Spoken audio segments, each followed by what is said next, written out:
Hey guys, I'm Tom, and I'm going to show you my Elementalist stuff heal build, burst heal build / sustained heal build.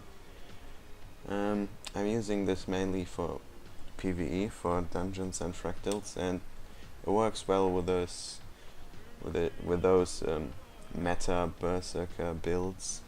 So you will have to carry your Berserker scums through the dungeon, because those Berserker idiots didn't figure out how to play this game yet. They still fail to avoid and dodge damage all the time. So that's why you have to heal them and prevent them from dying. This build was built after one of the 3 how to be successful in the PvE rules. One of them is that a dead Berserker or a dead player in general can't deal any damage. So it's your goal to rest them when they are down, to heal them when they are not at 100% HP, and that works pretty well with this build. So I'm going to show you the traits, skills and equipment I'm using, why to use it and how to use it. And I'm going to show you some rotations and tricks with Elementalist. So I hope you guys enjoy, and I hope I can convince you that this Berserker meta is full of idiots and pretty bad. So, see you guys.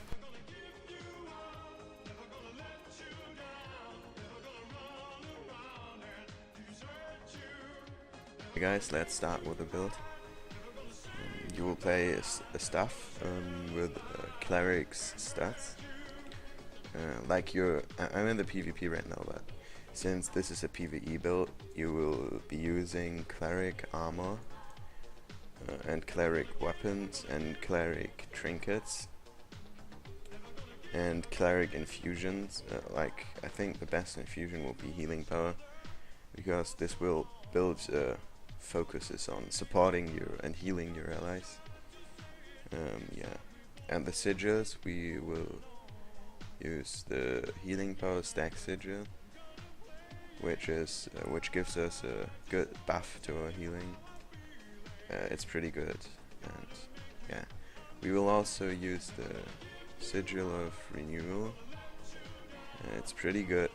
It's pretty good because it works with one trait we will be using. Healing Ripple, it's a minor trait. When you skill 3 points into your water trait line, it will give you healing when you swap to your water attunement. And it works well with the Sigil of Renewal, because it will be even more healing. That's a nice burst. When one of your teammates screams for healing, you can just swap to water and he will get a good amount of healing.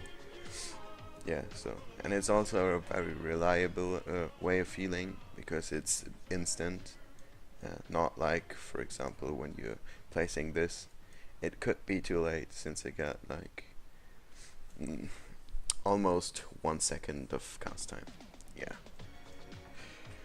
So much to the weapons and the sigils. Now let's go on with the rune. We will take the Rune of Mercy. It gives you toughness. Toughness is pretty good, because toughness gives you survivability, and since you don't want to die, because one of the rules of how to successful PvE is that that berserkers, or in general that people, can't deal damage.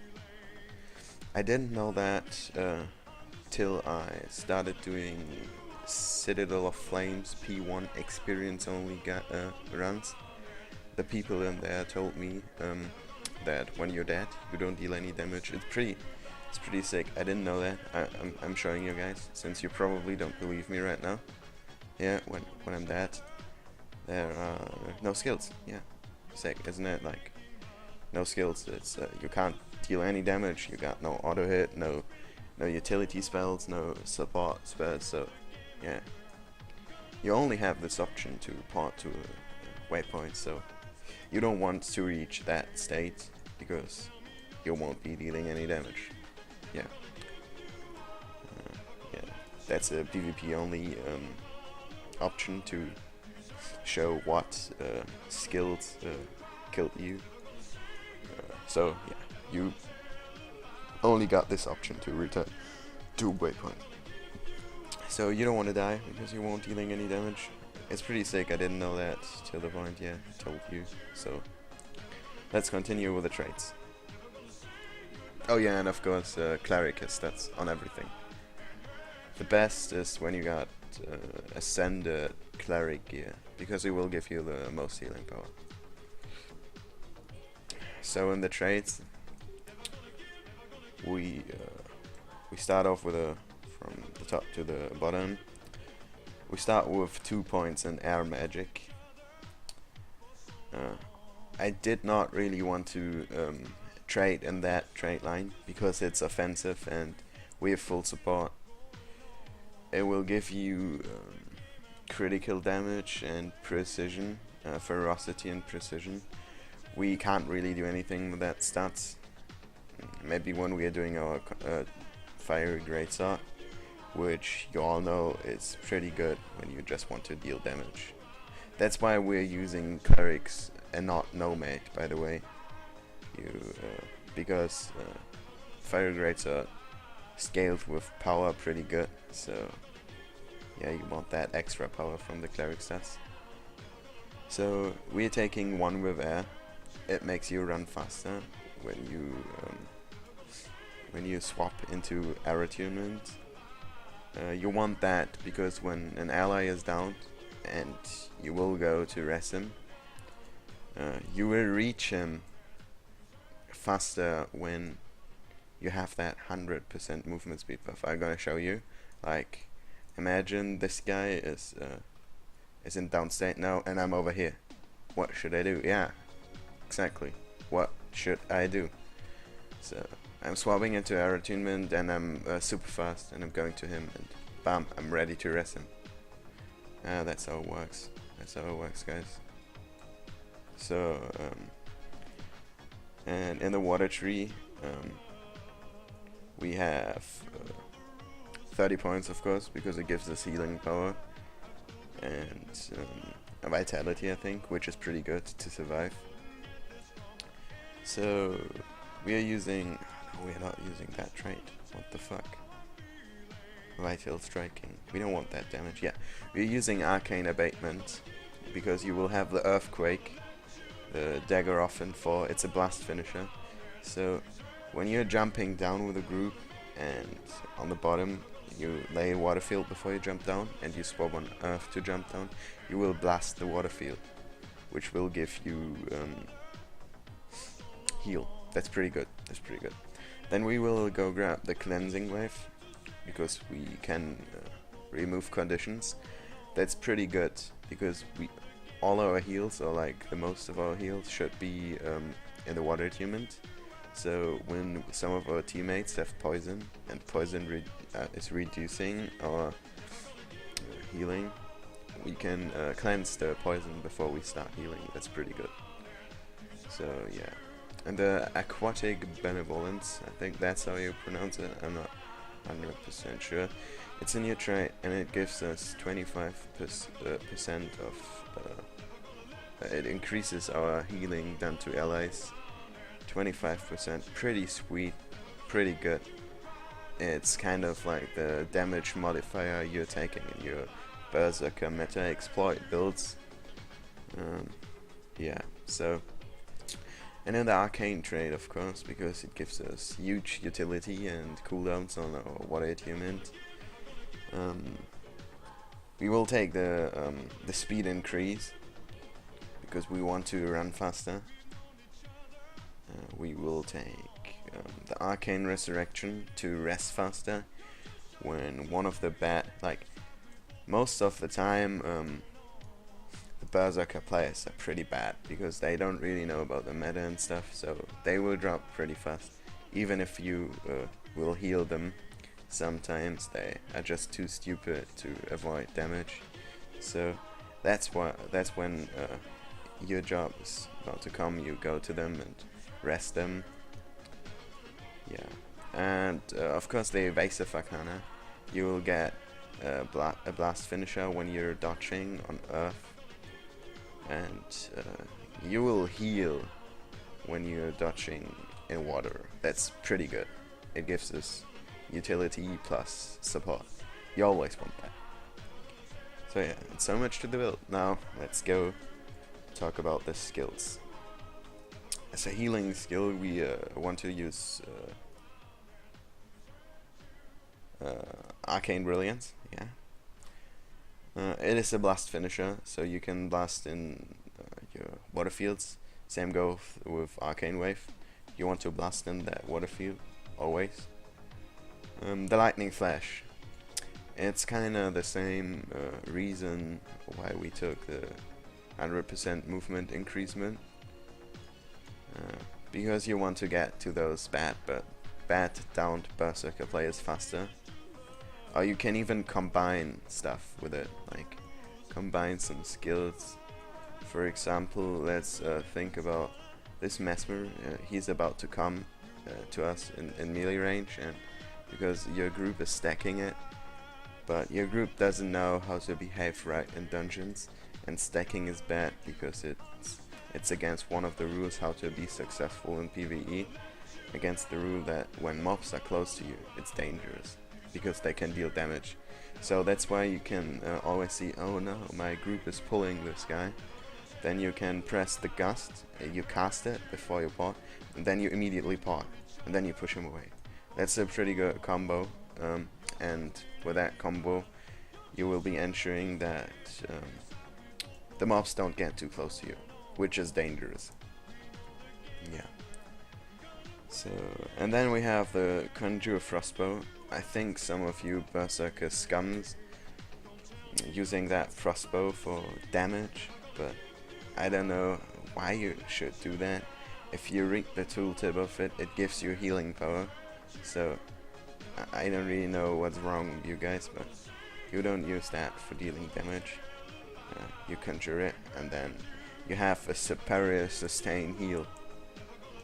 You can auto attack 15 times and it heals you like crazy. Heals you like crazy. Like, it heals you so much. It's sick. I have to run away from that because he got too close to me. That's pretty dangerous when a mob gets too close to you. Like I said, I have to run away. Yeah, but you saw it. It heals you way more than your normal water auto attack, which is pretty good. Which is a pretty good buff to your sustained healing combo. Yeah. There's another skill which you can swap with one of these, mainly with the Lightning Flash or the Arcane Wave when you don't need that much healing, because some bosses have some weird buggy concepts. For example, some bosses are doing one-shots. I think ArenaNet messed up something there, because like you can't heal against one-shots. It's like you just can't. They are just one-shot. It's not like the boss deals 50% of your HP as damage, and you can heal that. It's like, yeah. So sometimes your teammates will go in downstate for sure. That's when you take the glyph of renewal. The glyph of renewal, where you can revive people. You can revive up to 3 people when you're on Earth. You can revive 1 when you're in air, and he will be ported to you. You can revive a mate with 100% HP when you're doing it on water. And when you're on fire, you'll revive an ally, and you have a buff for I think 15 seconds, where you will be automatically revived when dropping into down state when you're down. You don't want to use that one in fire because you're good enough to not get one-shotted. Yeah. So much to the skills. I will be back with the rotations. Right guys, I will show you some rotations now. I will start off with a sustained heal rotation. It's pretty easy to perform. First of all, you got your soothing mist while you're in water. That's the first minor trait in the water trait line. it gives permanent regeneration to allies every second while you're attuned to water.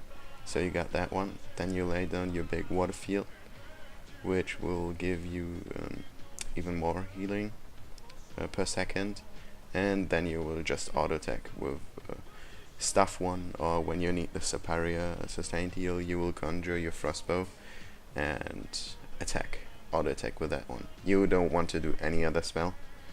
Maybe the 5 when the mob is getting too close to you, to CC him far away from you, so that he won't reach you, since we don't want that. So yeah, whatever. I'm going to show you both with the stuff and the frostbow in the next video clip, so if you didn't get it by now, you'll get it when you see it. So see you guys.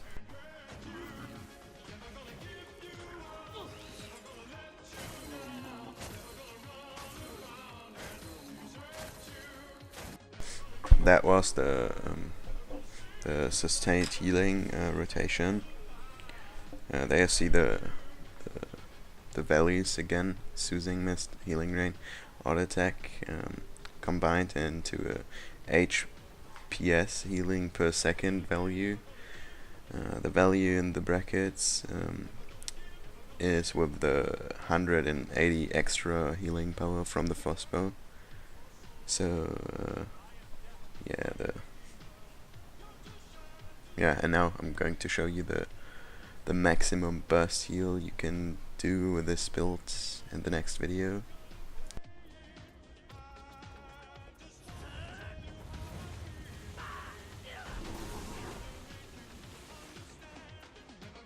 Alright guys, that was the big healing burst. It combines a big amount of skills and in a short time, so you're probably a little bit surprised when you see all those values. Yeah, you actually use all those skills. It starts off with eruption. You set it down and then you swap into water and lay the geyser down before the earth finisher erupts.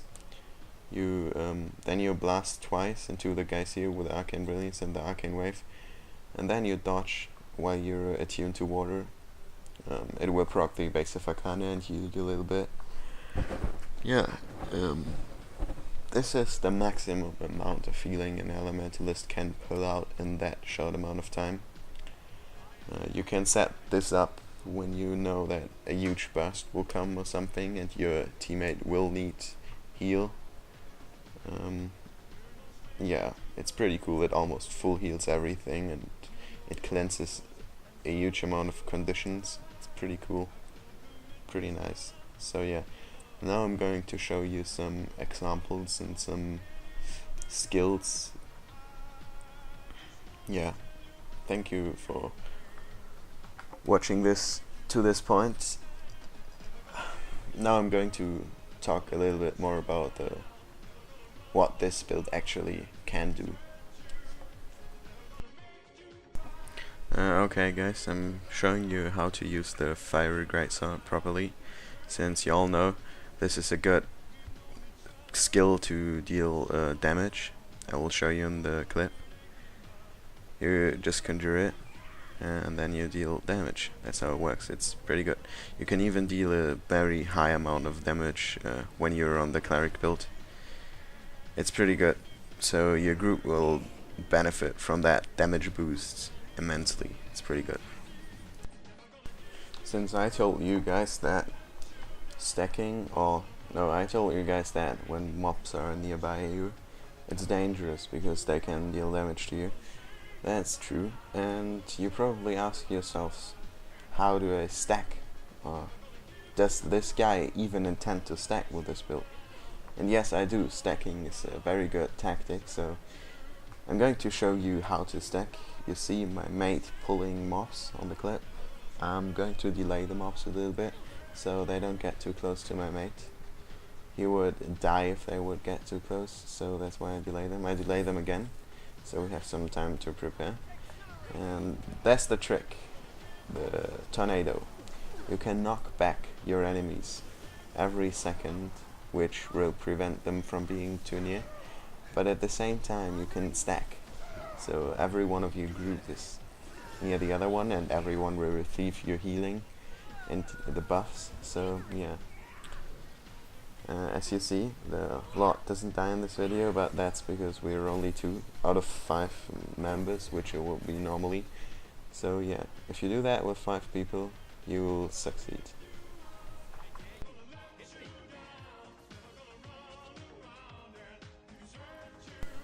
I think that this build is the best choice for Elementalists when it's about speedruns. You can do the fastest speedruns with it. If you don't believe me, I won't bother explaining, I will just show you a speedrun with this build. You will see.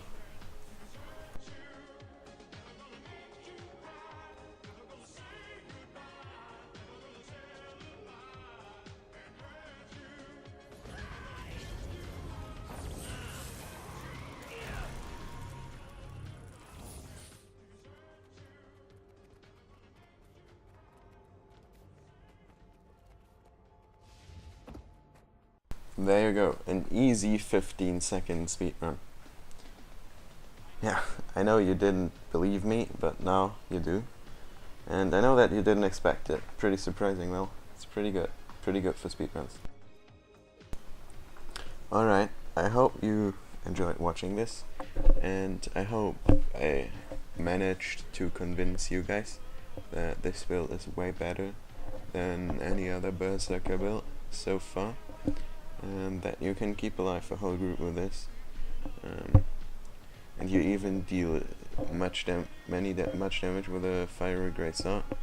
I showed you the combos, I showed you how to use it, and remember the rules, how to be successful in PvE. That when you're dead, you won't deal any damage. I showed you that this is not possible, dealing damage when you're dead. Then I showed you that mobs shouldn't come too close to you guys, or they are very dangerous. And the third rule, how to be successful in PvE, is actually that there's one thing you never ever should do: play something different than Berserker.